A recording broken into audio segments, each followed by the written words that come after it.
This is the Cafe Racer Podcast, episode 114 for Friday, August 18th, 2017. I'm Crash. And I'm Steven.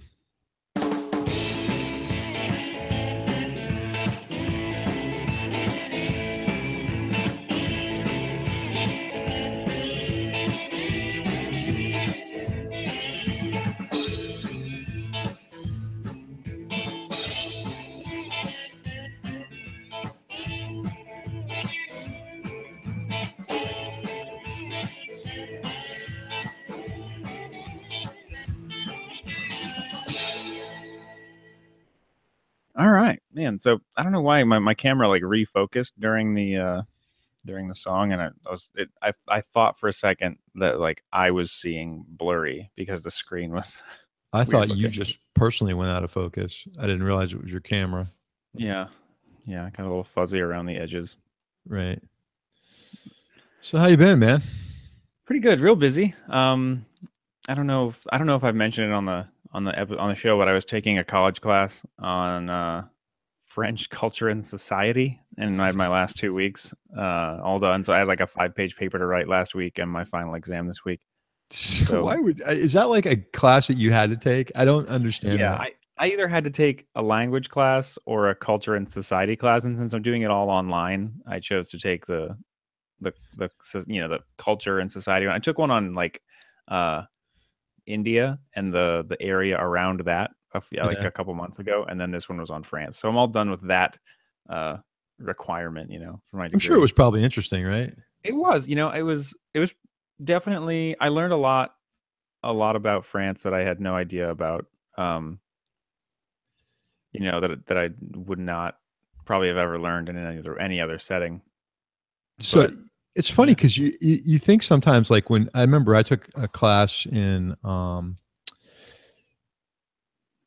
it was called U.S. History and Government, or U.S. Government class. I thought it was going to be really stupid and boring, and it wasn't an online class. I had to actually go to lectures. And the guy that taught the class worked in the Carter administration in the Secret Service, hmm. and it was great. It was a phenomenal class. I learned so much about inner workings of the government and stuff. He didn't really, he tested us on the basic stuff you had to know about how the government was formed and the houses and all this, and but he gave us so much extra information. It was really cool. I found after taking that class, I found I liked history a lot more than I thought I did. Yeah. The honestly the biggest uh, draw from why I took this specific class was, beyond just the fact that I needed to meet a degree requirement, was that it did not have any books that I had to buy. Yeah, that's um, always a killer. everything, all the materials were like within the course, and so it was just like watch these videos, read these articles that are linked. Yeah, So they always want you to spend like $200 on a book that you could have got off of eBay, but because they changed the edition, you can't yeah, and use you that read one. like 20 pages of it, maybe. Right, right. Hey, so listen, I want to plug. Speaking of history, and I don't Yeah. know this guy, but I want to plug another podcast. It's got nothing to do with motorcycles, but if you're listening and you like history, there's a podcast called Dan Carlin's Hardcore I History. love that show. Oh my goodness. Isn't it good? But each Yeah. episode's like 5 hours long. Yeah. If you think we go long, holy Right. crap. Yeah. Yeah, it's great though. So if you like history, not just American history, he talks about everything. The Yeah. last episode, I started to listen to one now about the Celtic Holocaust, but the one before that was about nuclear proliferation, and it was just absolutely incredible. I feel like Really good. oh, there is a new episode that I haven't heard yet. Yeah. I guess I'm behind. Man, whatever. You Yeah, might have there's you might so have actually turned me on to this now that I think about it. I think you told me about it. I don't know. Okay, if you're looking for like a short episode to kind of like wet your, palate to figure out if you like it. Prophets of Doom is like a single episode. So if you go find that episode, everybody, Hardcore History, Prophets of Doom. Uh, it's like just a single chunk. It's not like he divides a lot of his things up into like series, 5-part series about Mesopotamia or whatever. Yeah, 5 times 5 hours. But the thing about Dan Carlin is once you start listening, you don't want to stop. Yeah. He's just got a great way of talking, The, and the way he read his voice though, he has this one voice he does for every quote. You right, know, like he could be quoting Marie Antoinette right. and he's gonna switch into this super gravelly like, and Marie said, let them eat cake. It's like I don't you know, and then he goes on and he's gonna quote somebody else, same voice. Yeah, right. It's like weird. What Dan, what are you doing? It's good though, man. I love it. It is, yeah. Yeah. Um, So yeah, I just want to tell you too, man. If you guys aren't on Slack, you're missing all the fun. We got some there, cool stuff going on there. man, because a bunch of you are on the East Coast and I'm on the West Coast. There's days when I wake up in the morning and there's like 14 messages in Slack, and you know, just in the past like hour or less, you know, while I was sleeping. Well, what's worse is I'll Before, go to bed and all of a sudden I'll start seeing, because I've got like the alerts turned on. I got to start putting the sleep mode on in Slack at night, because when yeah, you guys start talking at night, it's like midnight for me, and the thing starts going off. And like, what is yeah, I that? Oh, have it's the just little. Slack. There's a setting just in Slack for turning on like do not disturb within Yeah, Slack too. yeah. I have that set up on mine.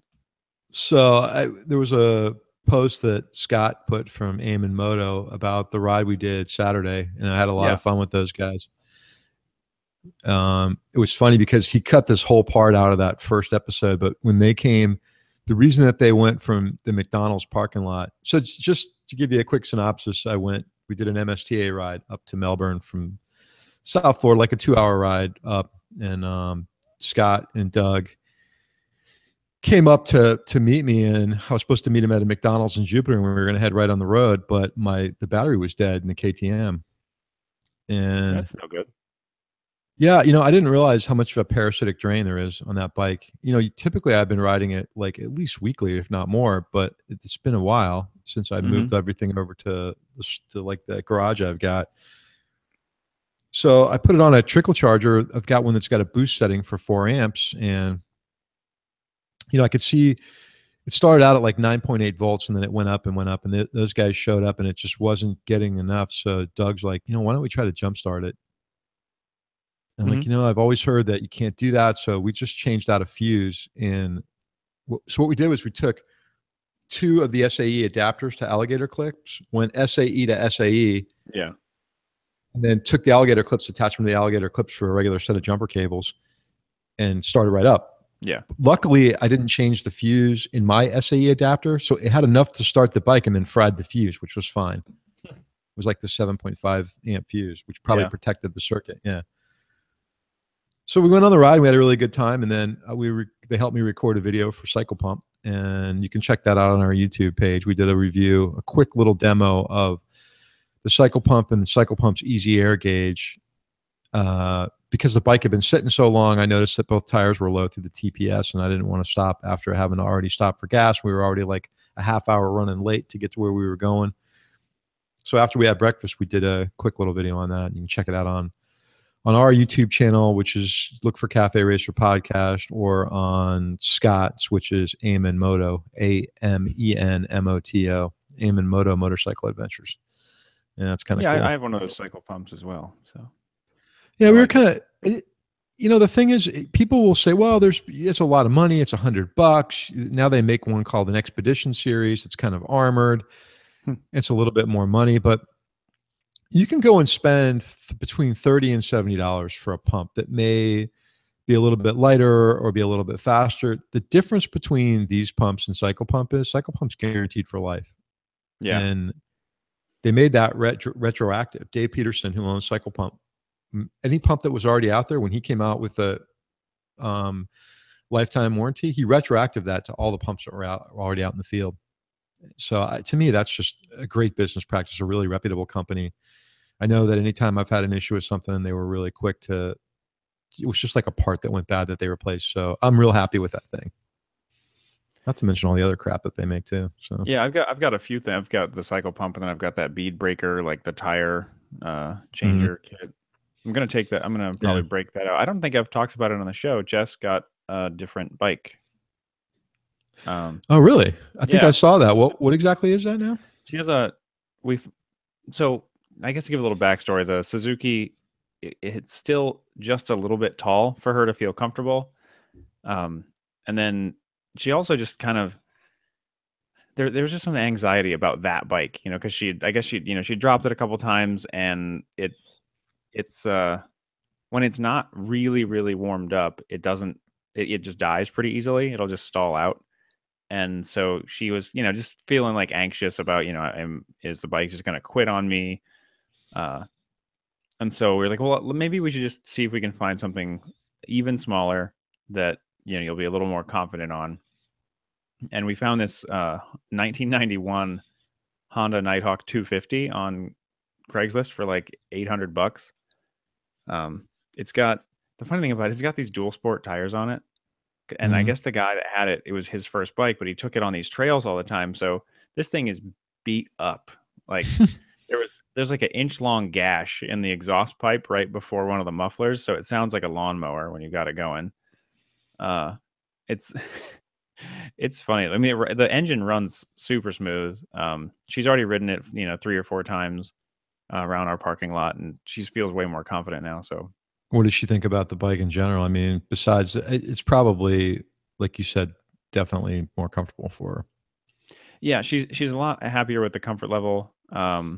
We've got a handful of little parts that we found on eBay or whatever to kind of uh, fix some of the things that were beat up about it. Like the headlight is obviously the bike's been used on trails. So the bike has been on its side several times. The headlight's like all kind of bashed up, and it won't even adjust down to where it's useful. So I found a headlight on eBay for it. Mhm. The handlebars are a little bent, so I got some used ones. So what are you doing with the GS? Selling it? Yeah, trying to. It's on eBay right now, or it was. I think the listing expired. I gotta go relist it, but it's on eBay and Craigslist and all that sort of stuff. And if it doesn't sell, we figured Jess will just ride the Nighthawk until she's comfortable enough to ride the Suzuki, and I'll probably keep working on the Suzuki to get it to where it runs a little bit better.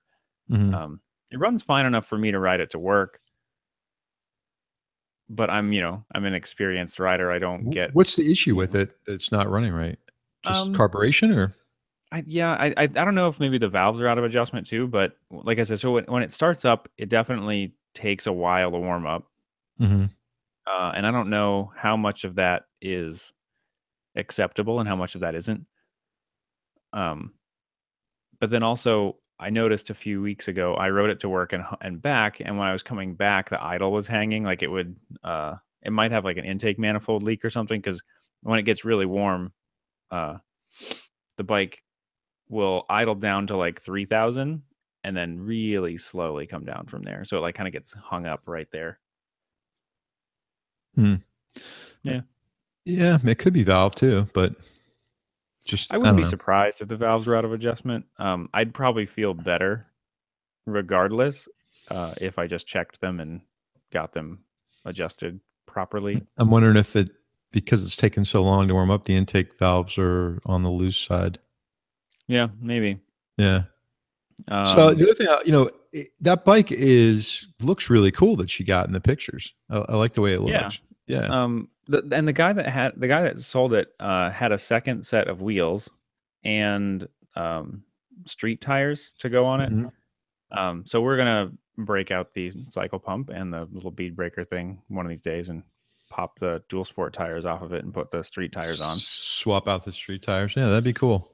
Yeah. Talking about bikes, one of the things that came up on the trip when I was riding around with Scott and Doug was I went and sat on Scott, got a new Triumph Bonneville T120, I think. Hmm. Yeah. Yep. As soon as I sat on it, the thing bottomed out.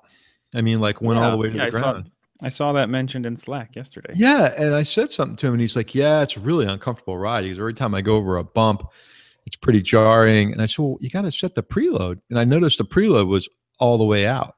Yeah, it was like all the way on the lowest setting. Yeah, and it almost like, and I'm not blaming Scott because he's a relatively new rider. He only started riding about a year ago when he bought that 250. I Hmm. think people just make an assumption that the suspension comes from the factory ready to go. So even a couple of the people on Slack had said, "Yeah, I never set mine." And if you're out there and you're new to riding, and you go buy a new motorcycle, even a used motorcycle, set your sag. It's really easy to do. You just need someone to help you, a little tape measure. Go on Google setting motorcycle sag, and it's there's a million videos on there on how to do it. And Yeah. with Scott, we just kind of eyeballed it. I had him put the bike up and put it on the center stand, and then he got off the bike, and I set it, put the preload on 2 different settings, and when he finally sat on it, you could see that the bike now wasn't bottoming all the way out. It was just having a little bit of movement on the suspension. I'm sure it could be refined by actually measuring it, but that was a complete change for him on riding that bike. Yeah, So I remember, I don't the last time you and I talked, I cannot for life of me remember if it was on a recording or not. But I was having, I rode my, it can't have been on a recording, I don't think. I don't know. I rode my Bonneville, and I just put those ammo can saddlebags on it. mhm. And I adjusted my suspension after the first ride, and it made a huge difference. Like even that extra 40 pounds sitting back there, especially because of it's so far back, having that I went up on the preload, like I think 1 notch, and Yeah, I think you and I had this conversation off the air or on Slack, because I remember saying to you when you told me those were 20 pounds each, I my bags, my Moscow bags fully loaded are 22 pounds each. Mhm. Yeah. So those cans are super heavy on their Yeah, they're own. just giant hunks of steel hanging out Yeah. back there. They look cool though, so Yeah, that's they do nice. look cool. Looks pretty neat, actually. Um, So, yeah, that was it, man. I had a great ride. Then Sunday, I actually got the Gucci started, took that thing out and rode it, which was really nice. But it's been sweltering hot here, to the point where Saturday we stopped at a Harley Davidson dealership. They were doing like their end of year sale, and I made a beeline for the soda machine and gulped down a Gatorade. I was like ready to pass out. It was so hot. yeah, it's I did get a been chance to sit on that Roadster too while I was there. oh good. That Yeah. thing that is a cool looking bike. It's really nice looking. No, I like it a lot. It's Um, I didn't like the color that they had there. They had like a red kind of maroon color, but mhm. some of the Dynas that they had were in a flat black. I stopped by an Indian dealership the other day too, and was super impressed actually seeing these things up close. Yeah, there's Yeah. there's this Indian dealership here, not too far from me, maybe 10 minutes from my house, and for like almost all year they've had this ad on Craigslist for somebody to come be a sales rep for Indian, and it said, no experience required, just be interested in motorcycles. And me and Jess joked about her applying for the job, like screw it, why not? It'd be kind of funny, and I have no doubt that like she'd probably do pretty well. She's done sales type stuff before, and she likes it. That's fun for her. I'm not a salesman, but she could totally do it. But just recently they changed their post to say something about like must have experience and knowledge of American V twin motorcycles, and I can only assume that they got some candidates that just were like completely motorcycle, utterly motorcycle illiterate, and just could not be taught, and it just kind of made me laugh. Like I guess they're kind of trying to hone their requirements in a little bit.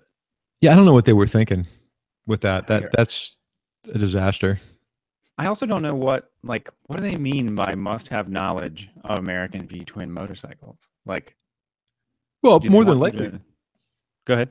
maybe have been a past Harley owner, or at least be able to talk about the comparison between the two bikes, or Yeah, because maybe that would make sense. the guy I talked to at the dealership was like a local guy who was in the classic cafe scene. Like he's come to a lot of the vintage iron stuff, and he was pretty knowledgeable about the Indian brand for sure. Mhm. Knew a lot about their flat track bike and just what goes into making their motorcycles. I mean, the guy was really knowledgeable. I went there to go sit on the Scout, Yeah, and I saw Scout 60 and then the regular Scout, and they're just gorgeous. They're really good looking bikes. yeah, so good looking. I Yeah. really like that. I like that Indian red, that kind of burgundy red, Hmm. with the brown seat. Yeah, and the one that they have, like the flat track bike, where it's that burgundy red and then black and white accents, is really cool looking. Yeah. And they've got one that's got an all blacked out motor on the 60. I wish they would do that on the bigger one. The bigger one's got more chrome in it. The only thing I'm not really a fan of, and it's just me personally, are they're big touring bikes. They're big, like kind of rounded fairing that they have on it, and the Hmm. Valance front fender. I mean, I know a lot of guys like that. It's just not, that's not me. They had one um that didn't have a front fairing on it that was kind of cool looking. Yeah, I feel like Indian's style um, is sort of like, to me it's like a 56 Chevy, you know, like Yeah. I it's pretty. There's a lot that went into it and I respect that a lot of people like that, but I don't have any desire to own it.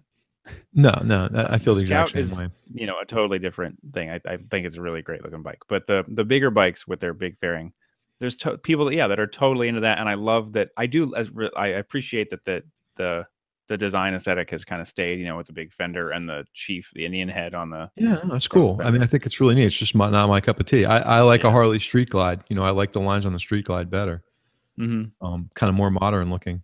But speaking of Yeah. that, baggers, we stopped at a BMW dealership as well and saw that K1600 bagger, the B version. Yeah. Really a pretty bike. Really nice lines on it. I thought it was really cool. They did a really nice job on it.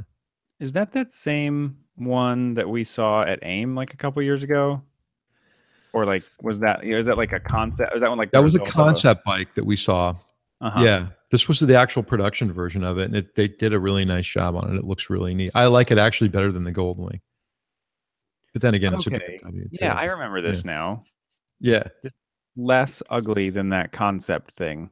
Yeah, the concept bike I didn't like because remember there was like wood on it and stuff. It was Mhm. kind of stupid looking. We both Yeah. said like, what are they thinking here?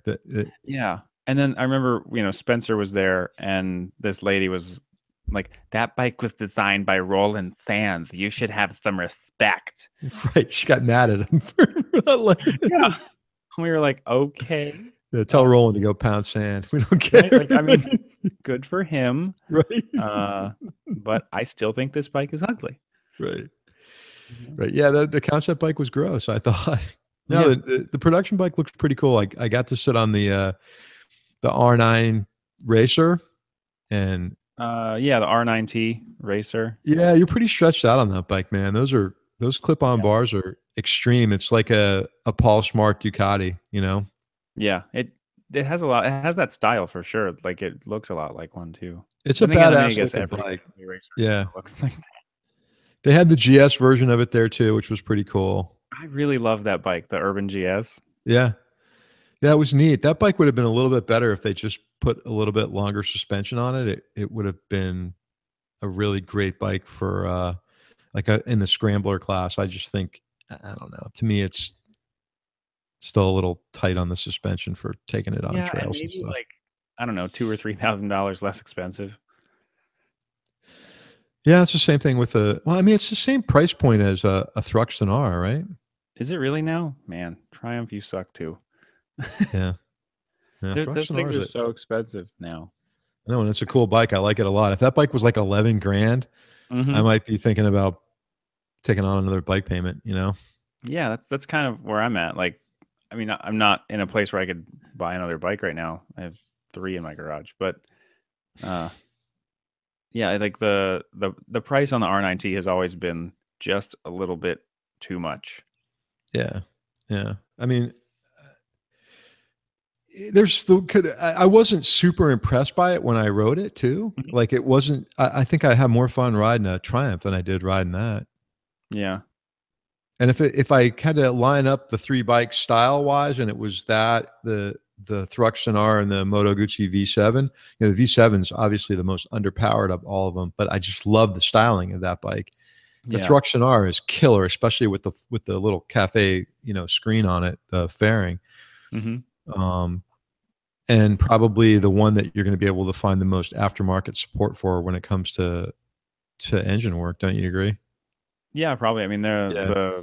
the world of mods and, you know, all that sort of stuff for the previous generation of Bonnevilles and Thruxtons and stuff is huge. Yeah. So I would imagine that the new ones are going to be just as heavily, Right. just as supported by the aftermarket. Yeah, the aftermarket for the BMW's growing for that bike, but the one for the Moto Guzzi is pretty, unless Stucci Luigi now has some things for the V7s. Otherwise, it's kind of non-existent. There are some factory parts for it, but not enough to really make it a difference. So Yeah, and of all the bikes that could use some engine work, the V7 is probably the most.